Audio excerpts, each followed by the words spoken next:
When we think, though, about this notion of Jesus' miracles versus his passion, death, and resurrection, if you were to ask somebody 2,000 years ago, what was the greatest thing you saw Jesus do? More than likely, 95% of them would say something like, well, the multiplication of the fish and loaves, I was there. He fed 15,000 people. Or I saw him walk on water across the Galilee in a storm. Or I saw him turn 300 gallons of water into wine at a party for a wedding.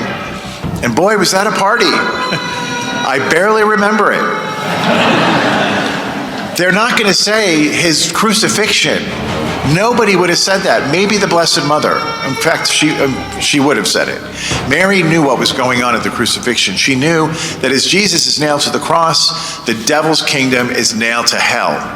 And he's being crushed.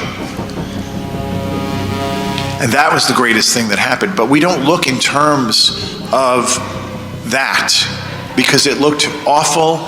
It was awful.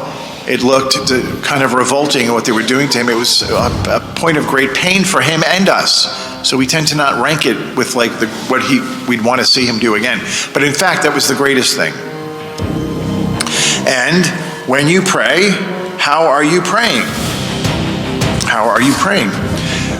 Do you ask for things in this life first? We tend to do it because this life kind of engulfs us in what's going on around us, but we have to think about it differently. So when we apply these ideas of what was the greatest thing Jesus did to our own lives, when you pray, do you primarily ask for favors, blessings, or miracles in this life? And there's nothing wrong with that. I'm not saying it's bad, it's good. You should be praying every day. Pray for everything. But don't forget to pray for the things that are more important, like, I want my whole family to be in heaven, Lord.